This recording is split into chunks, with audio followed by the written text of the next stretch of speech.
자, 오늘은 베드로전서 강해 설교 마지막 시간입니다.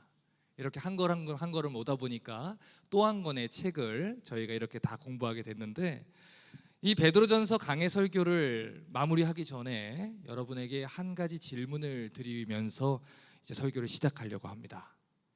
여러분, 베드로전서를 지금까지 읽어오셨는데 여러분에게 가장 이 베드로전서에서 기억에 남는 단어가 무엇입니까?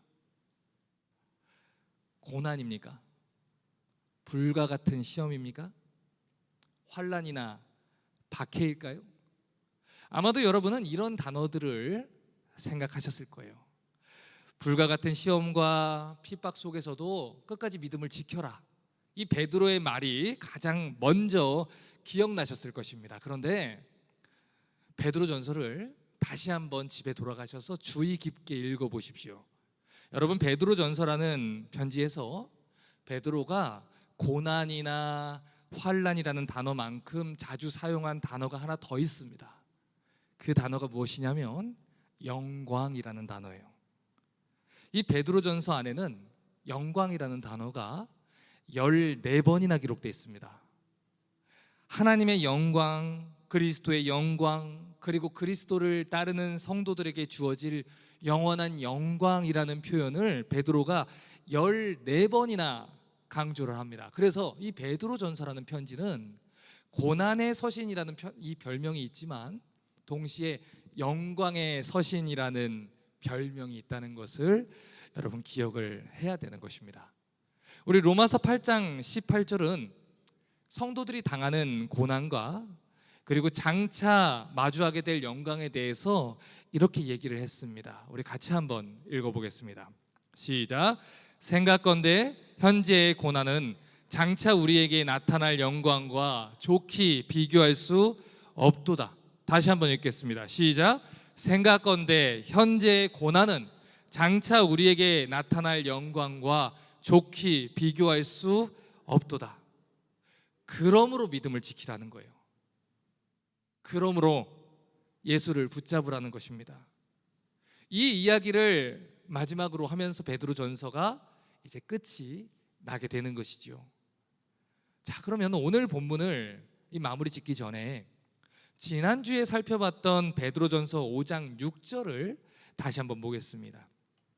그러므로 하나님의 능하신 손 아래서 겸손하라. 때가 되면 너희를 높이시리라. 자, 성경이 말하는 겸손이 어떤 의미인지 지난주에 설명을 드렸습니다.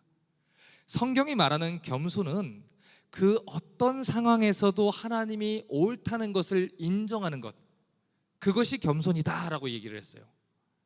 내 눈에 보기에 불편해도, 내 눈에 보기에 그것이 인정하고 싶지 않아도 하나님이 말씀하셨으면 그것이 옳다, 하나님이 컨트롤을 잃지 않으셨다, 하나님이 명하신 대로 하는 것이 겸손이다라고 했습니다. 그런 이해를 가지고 초대교회 성도들의 상황을 바라본다면 그들에게 닥친 환난과 고난 또한 하나님께서 허락하신 섭리 가운데 있다는 것을 믿어야 한다는 것이죠. 그것이 바로 성도들이 가져야 되는 성경적인 신앙입니다. 그것이 바로 믿음이라는 것입니다. 그래서 베드로는 베드로전서 5장 7절을 통해 이렇게 권면을 하고 있는 거예요. 너희 염려를 다 주께 맡겨버려라. 이는 저가 너희를 권고하심이라. 여러분, 제가 우리 아들이나 딸들이 하는 거를 보면, 특별히 저희 아들이 무언가를 하려고 하면 불안합니다. 그걸 깨뜨릴 것 같고 망칠 것 같고 망가뜨릴 것 같아서 저렇게 하면 안 될 텐데 하는 불안감으로 그 아이를 쳐다버릴 때가 있어요. 그래서 염려라는 게 생각이 되고 그 아이를 믿지를 못하는 경우가 생기지요. 그런데 지금 성도들의 인생을 붙잡고 있는 분이 저희 아들 같은 연약한 존재입니까? 하나님입니다. 하나님이 우리 인생을 붙들고 계시다는 거예요. 그래서 말합니다. 너희 염려를 다 누구에게 맡겨라? 주께 맡겨라. 너희의 주인이신 하나님께 맡겨라. 그를 신뢰해라. 걱정하지 말아라. 그는 컨트롤을 잃어버리지 않았다. 그는 여전히 섭리하신다. 그는 여전히 작정하신다. 그분의 계획 안에 있는 너희의 인생은 한치도 틀어지지 않았다라는 것입니다. 여러분, 우리가 인생을 살면서 후회라는 것을 참 많이 합니다. 그리고 그것을 이용해서 맡기는 자책이라는 감정을 씹습니다. 여러분, 왜 우리가 후회를 합니까? 그때 그렇게 하면 안 됐는데, 그때 그런 선택을 했으면 안 되는데, 더 나은 길이 있었을 텐데, 다른 방법을 선택했을 텐데 라고 하는 게 후회입니다. 그러나 언제나 우리는 우리가 할 수 있는 최선의 선택을 해왔습니다. 그리고 최고의 것을 추구하며 살아왔습니다. 그럼에도 불구하고 우리가 원하는 대로 삶이 이끌어지지 않는 방향이 있다는 거예요. 그러나 그런 상황 속에 베드로가 무엇라고 말합니까? 하나님을 신뢰하라는 것입니다. 하나님은 우리의 완전한 계획 때문에 우리를 선택하지 않으셨어요. 하나님은 우리의 완전한 능력 때문에 우리를 선택하지 않았습니다. 하나님이 믿는 분은 오직 하나님 한 분뿐이고, 하나님이 신뢰하는 것은 오직 하나님의 계획뿐입니다. 그분은 우리의 계획을 신뢰하지 않으세요. 그분은 우리의 능력을 의지하지 않으세요. 하나님은 당신만을 신뢰하십니다. 그래서 오늘 얘기하는 겁니다. 너희 염려를 다 주께 맡겨버려라. 이는 저가 너희를 무엇한다? 권고하심이니라. 너희에게 고난이 닥친 것을 안다. 너희에게 어려움이 닥쳐온 것을 안다. 억울한 것을 안다. 힘든 것을 안다. 걱정되는 것도 안다. 염려되는 것도 알고 있다. 하지만 너희의 염려를 주님께 맡겨라. 그분이 너희 인생의 주인이고 네 인생을 붙잡고 있다는 걸 안는다면, 너희가 정말 예수님을 믿는다면 확실히 신뢰하고 그분의 은혜 아래 너희를 맡겨둬야 된다라는 것입니다. 여러분, 이 시간 질문을 하나 드립니다. 여러분, 일상의 염려를 하나님께 맡길 수 없는 사람들이 어떻게 자신의 영혼을 하나님께 맡길 수 있겠습니까? 여러분, 오늘 내일에 크고 작은 문제를 하나님께 맡기지 못하는 사람이 어떻게 영원한 세계에 속한 내 영혼을 하나님께 맡길 수 있겠습니까? 어떻게 오늘 하루의 일상의 염려를 하나님께 맡기지 못하는 사람이 스데반 집사님이 기도한 것처럼 내 영혼을 받으시옵소서라는 기도를 할 수 있겠습니까? 우리가 하나님을 정말 신뢰한다면 우리의 염려와 상황을 하나님께 맡길 수 있어야 되는 거예요. 그것이 성경이 말하는 겸손이고, 그것이 믿음으로 사는 것입니다. 다시 베드로전서 5장 7절을 보십시오. 너희 염려를 다 주께 맡겨버려라. 이는 저가 너희를 권고하심이니라. 지금 이 권고하심이라는 단어의 이 본래 뜻은 돌아보신다라는 뜻이에요. 돌보신다라는 뜻입니다. 여러분, 창세기 50장 24절을 보면 야곱이 마지막 유언을 남길 때 이런 말을 합니다. 요셉이 그 형제에게 이르되 나는 죽으나 하나님이 너희를 권고하시고 너희를 이 땅에서 인도하여 내사 아브라함과 이삭과 야곱에게 맹세하신 땅에 이르게 하리라. 지금 요셉이 마지막으로 이 유언을 남길 때 뭐라고 합니까? 나는 이제 죽는다는 거예요. 여러분, 그 당시에 남은 이스라엘의 12지파 사람들이 얼마나 불안해했을까요? 이 12의 자손들이 얼마나 불안했을까요? 자기들을 애굽으로 불러들이고 또 자기들을 애굽에서 생활을 돌봤던 요셉이 죽는 것입니다. 이제 요셉이 죽으면 누가 우리를 보호합니까? 그런데 요셉이 이런 말을 하는 거예요. 나는 죽으나 하나님이 너희를 권고하신다. 하나님이 당신의 백성을 돌보신다. 하나님이 당신의 백성을 보살피신다. 지금까지 보살핀 분도 하나님이고 앞으로 보살핀 분도 하나님이다, 이 말입니다. 출애굽기 3장 16절에도 이 단어가 사용됐습니다. 너는 가서 이스라엘 장로들을 모으고 그들에게 이르기를 여호와 너희 조상의 하나님이 곧 아브라함과 이삭과 야곱의 하나님이 내게 나타나 이르시되 내가 실로 너희를 권고하여 내가 너희가 애굽에서 당한 일을 보았노라. 이처럼 성경은 권고하다라는 단어를 하나님과 관련해서 사용을 할 때 하나님이 당신의 자녀들의 사정을 돌보시고 살펴보시고 그들의 부르짖음을 들으시고 보살피고 돕는다는 말로 사용을 합니다. 여러분, 성경을 잘 읽어보십시오. 하나님은 당신의 자녀들을 돌보시는 분입니다. 하나님은 당신의 자녀들을 불쌍하게 여기는 분입니다. 하나님은 당신의 자녀들을 돕기를 원하시고 그들의 사정에 귀를 기울이는 분입니다. 이것이 성경이 말하는 진리입니다. 그런데 베드로전서 5장 8절을 보십시오. 근신하라 깨어라 너희 대적 마귀가 우는 사자같이 두루다니며 삼킬 자를 찾는다. 여러분, 이것이 우리가 날마다 싸워야 되는 영적인 전쟁입니다. 여러분, 오늘도 마귀는 삼킬 자를 찾기 위해서 으르렁거리며 돌아다니고 있습니다. 당신의 교회를 무너뜨리기 위해서, 당신의 백성들을 좌절하게 하기 위해서, 당신의 양 무리들을 실망하기 위해서 오늘도 이를 갈며 먹잇감을 찾고 돌아다니고 있습니다. 그래서 오늘도 마귀는 우리를 속이려고 하는 거예요. 고난과 환난 중에 낙심하고 있는 성도들의 귀에 하나님이 너를 버렸다라고 거짓말을 속삭입니다. 그리고 그런 상황 속에서 연약하고 힘겨워하는 성도들이 마귀의 속삭임에 넘어져서 시험에 드는 경우가 발생하는 거예요. 하나님의 말씀을 따라서 인내하고 깨어서 말씀의 씨를 뿌리는 성도들에게 네가 하는 것이 무슨 소용이 있느냐, 아무런 소용이 없다는 것을 마귀는 거짓말로 우리를 계속해서 속이는 것입니다. 그러한 일을 방지하기 위해 베드로가 이렇게 얘기를 하는 거예요. 근신해야 된다, 깨어 있어야 한다.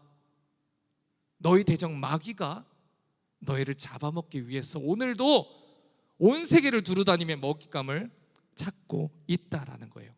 여러분, 마귀의 별명이 무엇입니까? 요한복음을 보면 예수님께서 마귀의 별명을 거짓의 아비다라고 얘기를 했어요. 마귀는 거짓말의 아비입니다. 그래서 시험과 고난 가운데 흔들리는 성도들을 찾아다니면서 거짓말을 합니다. 하나님은 너를 사랑하지 않는다라는 거짓말을 합니다. 신실하고 경건하며 의를 위해 핍박받는 자들에게는 네가 하는 것이 아무런 소용이 없다, 하나님이 너를 버리셨다 라는 거짓말을 하고, 거짓 그리스도인들에게는 가짜 구원의 확신을 주며 그렇게 살아도 괜찮다라는 거짓말을 하며 그들을 삼키고는 합니다. 이러한 마귀의 속삭임에 속은 자들이 오늘도 신음하고 고통하며 자신의 영혼을 돌보지 못하는 일들을 마주하고 있다는 거예요. 여러분, 구원의 확신이라는 것은 우리가 확신한다고 보장되는 것이 아닙니다. 구원의 확신이라는 것은 우리 감정이 변화된다고 잃어버리는 것이 아닙니다. 어느 날 찬양하는 중에 뜨거운 눈물이 흘렸고 감동이 찾아왔다고 해서 구원을 확신하는 것도 아니고, 어느 날에는 또 찬양하는데 아무런 감동이 찾아오지 않는다고 해서 한 번 받은 구원이 취소되는 것도 아닙니다. 우리의 구원은 예수 그리스도께서 행하신 객관적이고 분명한 사역으로 이루어지는 것입니다. 하나님의 의롭다 선포하신 하나님의 행위에 달려있는 것입니다. 그렇기 때문에 절대로 취소되지 않습니다. 때때로 우리의 확신이 흐려질 때가 있습니다. 때때로 우리의 감정이 요동칠 때도 있습니다. 연약한 육신을 입고 있고 이 타락한 세상을 두 발로 밟고 살고 있기 때문에 상황과 환경 속에서 감정이 요동칠 수는 있다는 것이지요. 하지만 절대로 한번 의롭다 칭함을 받은 하나님 백성이 버림받는 일은 없습니다. 로마서 8장 35절부터 39절을 보십시오. 누가 우리를 그리스도의 사랑에서 끊으리요? 환난이나 공고나 핍박이나 기근이나 적신이나 위험이나 칼이랴. 기록된 바 우리가 종일 주를 위해 죽임을 당케 되고 도살할 양같이 여김을 받았나이다 한과 같으니라. 그러나 이 모든 일에 우리를 사랑하시는 이로 말미암아 우리가 넉넉히 이기느니라. 자, 말씀에 주목해 보십시오. 우리가 화이팅 한다고 이깁니까? 우리가 더 열심히 기도해서 이깁니까? 우리가 성경을 많이 봐서 이깁니까? 우리가 시험과 유혹과 고난을 이길 수 있는 방법은 단 하나뿐입니다. 우리를 사랑하시는 이로 말미암아 넉넉히 이기느니라. 이것을 성경은 은혜라고 하는 거예요. 우리는 은혜로 구원받았습니다. 은혜로 죄와 싸웁니다. 은혜로만 죄와 싸워 승리할 수 있습니다. 내가 확신하노니 사망이나 생명이나 천사들이나 권세자들이나 현재일이나 장래일이나 능력이나 높음이나 깊음이나 다른 아무 피조물이라도 우리를 우리 주 그리스도 예수 안에 있는 하나님 사랑에서 끊을 수 없으리라. 여러분, 성경은 분명히 성도들에게 하나님의 사랑에서 성도를 끊을 수 있는 건 아무것도 없다라고 얘기를 합니다. 구원받은 여부도 취소되지 않을 뿐더러 하나님의 섭리와 손길에서 떨어지지 않는다라고 얘기를 한다는 것이지요. 그러므로 마귀에게 속지 말라는 거예요. 기록된 하나님 말씀 위에 서서 믿음을 굳게 붙들고 승리하라는 것입니다. 이사야 40장 27절을 보면 바벨론 포로 시대 때 찾아왔던 이 환난과 핍박 때문에 고통받는 성도들에게 하나님이 이런 말씀을 주십니다. 야곱아, 내가 어찌하여 말하며 이스라엘아, 내가 어찌하여 이르기를 내 사정은 여호와께 숨겨졌으며 원통한 것은 내 하나님에게서 수리하심을 받지 못한다 하느냐. 자, 주목해 보십시오. 하나님이 지금 이스라엘아 라고만 부를 수도 있어요. 그렇죠? 야곱아 라고도 부를 수 있어요. 그런데 하나님이 두 가지 이름을 병행해서 불렀습니다. 야곱아, 네가 어찌하여 하나님께 원망하고 말하고 있고, 이스라엘아, 네가 어찌하여 하나님께 불평하고 지금 불신하고 있느냐. 왜 이 두 가지 이름을 동시에 부를까요? 너는 하나님의 선택받은 이스라엘 백성인데 하고 있는 짓이 야곱과 똑같다는 것입니다. 구원받은 하나님의 성도인데 여전히 하나님을 신뢰하지 못해요. 구원받은 이스라엘인데 하는 짓이 야곱과 똑같은 거예요. 하나님이 불 가운데서 건지셨어요. 물 가운데서 지키셨어요. 이제까지 돌봤는데도 불구하고 여전히 그 자리에서 야곱 같은 짓을 하고 있다는 것입니다. 그래서 하나님이 답답해서 말하는 거예요. 너를 붙들고 있는 자가 누구냐? 이스라엘아. 이스라엘이면 이스라엘같이 믿어라. 성도라면 성도답게 행해라. 성도답게 믿어라. 이 말입니다. 괜히 불안하다고, 괜히 염려된다고 원망하고 불평하고 다른 사람들한테 신경질 내고 화를 쏟고 하지 말고, 야곱 같은 짓 하지 말고, 이스라엘이라면 이스라엘처럼 하라는 것입니다. 여러분, 구약에도 신약에도 이 연약한 주의 백성들이 고난 때문에 하나님을 원망했어요. 하나님이 나를 버리셨습니까? 하나님이 왜 내 기도를 듣지 않습니까? 눈물과 한숨으로 밤을 지새웠습니다. 그런데 그때도 하나님은 이 초대교회 성도들을 붙들어줬던 그 동일한 방법으로 구약에도 신약에도 지금도 성도들을 붙들어 주셨습니다. 이사야 40장 28절부터 31절을 보십시오. 너는 알지 못했느냐? 듣지 못했느냐? 무슨 말입니까? 너 하나님 모르냐? 너 이제까지 뭐 들었냐? 이 얘기입니다. 너 이제까지 성경 공부 왜 했냐? 이제까지 교회에서 뭐 배웠냐? 그 얘기입니다. 영원하신 하나님 여호와, 땅 끝까지 창조하신 자는 피곤치 않으시고 곤비치 않으시고 명철이 한이 없으시고 피곤한 자에게는 능력을 주시고 무능한 자에게는 힘을 더하시나니 소년이라고 피곤하며 곤비하며 장정이라고 넘어지며 자빠지되 그런 일이 있을 수 있다라는 거예요. 하지만 어떤 자만 일어난다. 오직 여호와를 앙망하는 자는 새 힘을 얻으리니 독수리의 날개치며 올라간 같을 것이고 다른 박질에도 곤비치 아니하겠고 걸어가도 피곤치 아니하리로다. 누구 붙들라는 거예요? 하나님 붙들라는 거예요. 너의 경험, 너의 생각 말고 여호와 하나님을 신뢰하고 그분께 모든 염려를 맡기라는 것입니다. 오늘 베드로가 바로 이런 격려를 하고 있는 거예요. 베드로전서 5장 9절과 10절을 보십시오. 너희는 믿음을 굳게 하여 저를 대적해라. 이는 세상에 있는 너희 형제들도 동일한 고난 당하는 줄 압니다.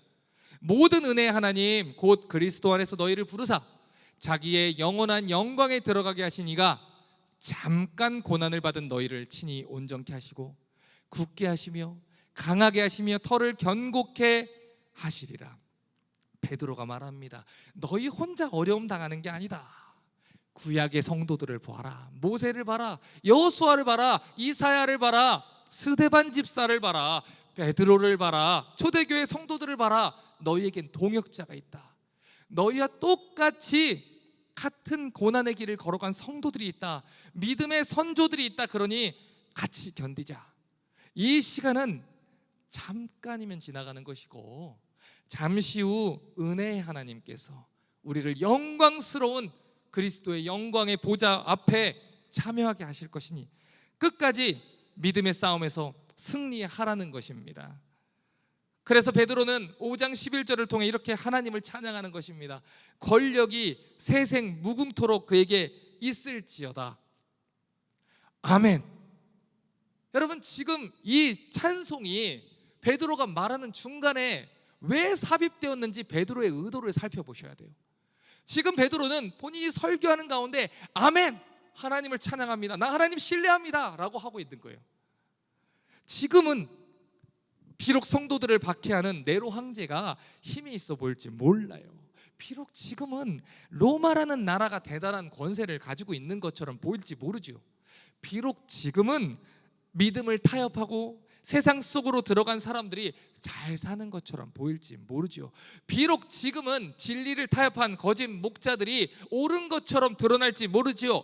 하지만 세상의 모든 권세와 권력은 세세 무궁토록 누구에게 달려 있습니까? 하나님께 달려 있습니다. 잠시 후면 예수께서 모든 것을 판단하실 거예요. 잠시 후면 영광스러운 당신의 보좌 앞에서 우리의 인생은 평가받을 것입니다. 우리의 인생은 하나님 앞에 평가받는 거예요. 그러므로 영원한 권세와 능력을 가진 예수 그리스도만을 찬양하는 것이 옳다는 것입니다. 베드로전서 5장 12절을 보십시오. 내가 신실한 형제로 아는 실루아노로 말미암아 너희에게 간단히 써서 권하고 이것이 하나님의 참된 은혜임을 증거하노니 너희는 이 은혜에 굳게 서라. 자, 베드로는 이 편지를 보내는 사람이 사도 베드로 자신이라는 것을 밝힙니다. 베드로가 이 실루아노, 실라라는 사람의 도움을 받아서 이 편지를 지금 대필해서 보내고 있다는 것을 보증하고 있지요. 그런데 이 구절에서 우리가 주목해서 봐야 되는 건 이것이 하나님의 참된 은혜임을 증거하노니 너희는 이 은혜에 굳게 서라 라고 하는 권면입니다. 여러분, 지난번에 고난이 예수 그리스도와 함께 교제하는 또 다른 측면이라는 말씀을 드렸습니다. 기억나십니까? 예수 그리스도께서 우리를 위해 십자가를 지신 그 하나님의 마음을 이해하고 알아갈 수 있는 하나님의 또 다른 교제의 방식이라고 했습니다. 그래서 베드로가 이 얘기를 하는 거예요. 지금 너희에게 닥친 이 고난도 하나님의 참된 은혜라는 것입니다. 고난 중에 하나님을 붙드는 것도 하나님의 참된 은혜라는 거예요. 여러분, 어떤 사람이 진짜 은혜를 누리며 사는 사람인지 아십니까? 고난과 환난 가운데서 담대하게 허리를 세우고 하나님이 이유가 있으실 거다라고 신뢰하는 사람, 그것이 하나님의 은혜를 누리고 사는 사람입니다. 하나님이 알아서 하실 것입니다. 하나님이 선하게 하실 것입니다. 분명히 다른 사람이 볼 땐 이해가 안 되는 고난 속에 있는데 그 속에서 권세와 영광이 영원토록 하나님께 있을지어다 아멘 노래하는 사람이 은혜를 누리는 사람이라는 거예요. 여러분, 은혜가 무엇입니까? 은혜는 받을 자격이 없는 자들에게 주어지는 것입니다. 일반적으로 누군가가 마땅히 어떤 일을 하고 그 대가를 받을 자격이 있어서 받는 것은 그건 월급이라고 하고 샐러리라고 하고 대가라고 하고 삭시라 그래요. 은혜는 아니에요. 우리가 하나님께 행한 일이 아무것도 없고 하나님을 위해서 행한 선한 일이 아무것도 없음에도, 가진 게 아무것도 없고 바칠 것이 아무것도 없는데 하나님이 우리에게 행해 주신 일, 그것을 가리켜서 은혜라고 합니다. 자, 그러면 베드로가 이 은혜에 굳게 서라라고 할 때 어떤 의미로 이 얘기를 했는지 생각해 보자고요. 여러분, 우리가 무엇인가를 가지고 있어서 그걸 하나님께 바쳤기 때문에 하나님이 우리를 사랑했습니까? 여러분이 교회 와서 봉사 열심히 하고 주님의 일이라면 설거지도 하고 교회도 섬기고 그래서 하나님이 여러분을 사랑하셨습니까? 아닙니다. 우리가 남들보다 뛰어난 게 있어서 또는 하나님을 위해서 무엇인가 해냈기 때문에 하나님이 우리를 아꼈습니까? 아닙니다. 이 시간 대답해 보십시오. 우리가 하나님께 해드린 것이 무엇이 있습니까? 우리는 하나님께 아무것도 해드린 게 없습니다. 우리의 구원에 있어서 우리가 하나님께 행한 일이라고는 오직 그분을 십자가에 못 박아 죽인 일뿐입니다. 그럼에도 불구하고 하나님이 우리를 사랑하셨다는 것, 사랑하신다는 것, 사랑하실 거라는 것, 그것을 가리켜서 성경은 은혜라고 하는 거예요. 여러분, 우리가 받은 사랑은 값으로 받은 사랑이 아닙니다. 은혜로 받은 사랑입니다. 그래서 베드로가 은혜 위에 굳게 서라고 권면하는 거예요. 왜요? 너희가 하나님을 위해 아무것도 한 것이 없을 때 하나님이 너희를 은혜로 사랑했다는 것을 기억하라는 거예요. 다시 말해, 내가 나이 들고 병들고 박해와 고난 가운데 모든 재산을 다 잃어버리고 하나님을 위해서 할 수 있는 일이 아무것도 없다고 해도 하나님은 나를 버리지 않는다는 것입니다. 처음부터 은혜로 사랑했기 때문에 끝까지 은혜로 사랑하시는 분이 하나님이라는 거예요. 그러니 그 은혜를 붙들고 담대하게 믿음의 싸움을 하라는 것입니다. 내가 로마 정부에 하나님을 섬긴다는 이유로 전 재산을 다 뺏긴다 해서 하나님이 날 사랑하지 않으십니까? 하나님은 여전히 나를 사랑하십니다. 로마 정부가 내 모든 것을 가져간다고 해서 하나님이 넌 이제는 쓸모가 없구나 라고 하십니까? 아니라는 거예요. 하나님은 처음부터 은혜로 사랑하셨고 끝까지 은혜로 사랑하시는 분이라는 것이지요. 여러분, 하나님은 우리 능력이나 쓸모 때문에 우리를 사랑하시는 분이 아닙니다. 하나님은 우리를 사랑했기 때문에 우리가 하나님 사랑을 받은 거고요, 하나님이 우리를 사랑하기로 작정했기 때문에 우리가 하나님의 자녀가 된 것입니다. 그렇기 때문에 하나님은 우리가 무능력해져도 박해와 핍박 중에 모든 걸 다 잃어도 결코 우리를 사랑하는 것을 포기하지 않으시고 끝까지 영광 가운데로 이끌고 가실 거라는 거예요. 성도들의 소망은 오로지 하나님의 은혜와 사랑에만 있다는 것입니다. 이사야 49장 13절부터 17절은 이렇게 약속합니다. 하늘이여 노래하라, 땅이여 기뻐하라, 산들이여 즐거이 노래하라. 여호와가 그 백성을 위로하였은즉 그 고난 당한 자를 어떻게 여길 것이라? 긍휼히 여길 것이라. 오직 시온이 이르기를 여호와께서 나를 버리시며 주께서 나를 잊으셨다 하였거니와 여인이 어찌 그 젖먹는 자식을 잊겠으며 자기 태에서 난 아들을 긍휼히 여기지 않겠느냐. 그들은 혹시 잊을지라도 나는 너를 잊지 아니할 것이라. 내가 너를 내 손바닥에 새겼고 너의 성벽이 항상 내 앞에 있나니 내 자녀들은 속히 돌아오고 너를 헐며 너를 황폐케 하던 자들은 너를 떠나가니라.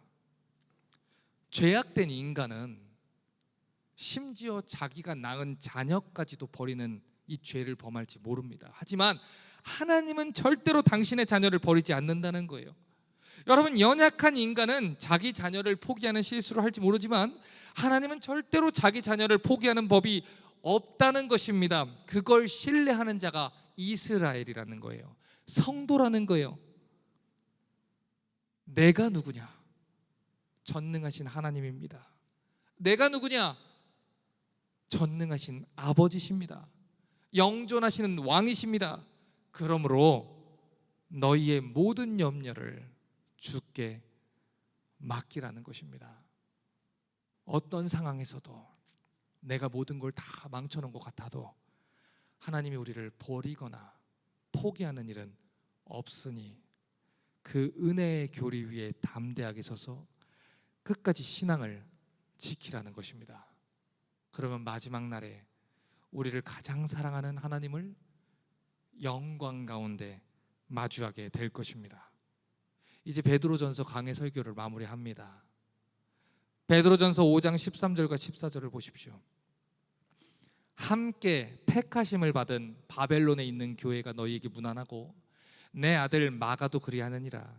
너희는 사랑의 입맞춤으로 피차 문안하라. 그리스도 안에 있는 너희 모든 이에게 평강이 있을지어다. 여러분, 지금 베드로가 말하는 바벨론에 있는 교회라는 것은 지역적으로 바벨론에 있는 교회를 말하는 게 아닙니다. 지금 이 표현은 그 옛날 구약 시대 때 바벨론에 의해 불과 같은 고난을 당한 이스라엘처럼 지금 성도들이 로마에 의해서 박해와 고난을 당하고 있다는 것을 비유적으로 하는 표현이에요. 이 초대교회의 모든 성도들이 너희와 똑같이 환난과 핍박을 견디고 있다는 것입니다. 다시 말해서 너희는 혼자가 아니라는 거예요. 때때로 하나님을 신뢰하지만 혼자인 것 같아서 힘들 때가 있습니다. 여러분, 그 신앙의 허무함이라는 것은 엘리야 선지자도 무너뜨리는 아주 무서운 공격이에요. 그런데 하나님이 엘리야 선지자에게 뭐라고 했습니까? 바알에게 무릎 꿇지 않은 7,000명이 있다라는 것입니다. 베드로도 똑같은 얘기를 하는 거예요. 지금 너희 눈에 보이지 않을 수 있어. 혼자 있는 것 같이 느낄 수 있어. 하지만 혼자가 아니야. 이 길을 걸어가고 있는 동역자가 있고 나 또한 너희와 함께 이 길을 걸어가고 있으니 이 잠깐 고난의 시간을 같이 견디자라고 하는 것입니다. 여러분, 베드로전서가 기록되던 이 초대교회 성도들이, 이 시대의 성도들이 불과 같은 박해와 시험 가운데 고통을 당했어요. 그런데 그들이 결국에는 승리했습니다. 서로를 뜨겁게 사랑하고 격려하는 가운데 그들은 그리스도께서 주신 평강과 영광의 길을 걸어갈 수 있었습니다. 고난 중에 하나님의 은혜를 생각했습니다. 환난 중에 동역자들을 바라봤습니다. 그리고 평강을 누릴 수 있었습니다. 이 은혜 위에 서라는 것입니다. 이 은혜 위에 우리 성도들 모두가 서 있기를 바랍니다. 디모데후서 3장 12절은 말합니다. 무릇 그리스도 예수 안에서 경건하게 살고자 하는 자는 핍박을 받으리라. 여러분, 예수님 때문에, 믿음 때문에 거룩하게 살기 위한 싸움을 하고 계신 성도들이 있습니다. 여러분, 그런 자들에게 베드로가 약속하는 걸 보십시오. 의를 위하여 고난을 받은 자면 복 있는 자다. 저희의 두려움을 두려워 말고 소동치 말아라. 예수 그리스도 안에서 경건하게 살고자 하는 자는 핍박을 받습니다. 그것은 은혜입니다. 하나님의 마음을 깊이 알고 그리스도의 마음을 이해할 수 있는 은혜입니다. 그러므로 이 은혜에 굳게 서십시오. 하나님의 의를 위해 고난받는 자는 복 있는 사람입니다. 은혜 위에 굳게 서십시오. 지금까지 살펴본 베드로의 권면에 귀를 기울여 주십시오. 우리는 혼자가 아닙니다. 눈에 보이지 않는 전 세계 곳곳에서 이 믿음의 싸움을 하고 있는 동역자들이 있습니다. 언젠가 주님 만나는 그날에 다 함께 만나게 될 것이고, 그날에 우리가 배우고 알게 된 하나님에 대해서 기쁘게 노래하고 찬양할 날이 올 것입니다. 그러므로 눈앞에 닥친 시험과 고난에 넘어지지 마십시오. 잠깐이면 지나갈 어려움 때문에 불평하며 원망하며 시험에 빠지지 마십시오. 여러분을 넘어뜨리고 죄짓게 하는 마귀의 유혹에 여러분을 내어주지 마십시오. 여러분의 입술을 지키시고 불평하고 원망하고 하나님 앞에 손가락질하는 일을 멈추십시오. 그리고 영광 가운데 나타날 주 예수 그리스도에 붙들고 살아가시기를 주님의 이름으로 부탁드립니다. 이 시간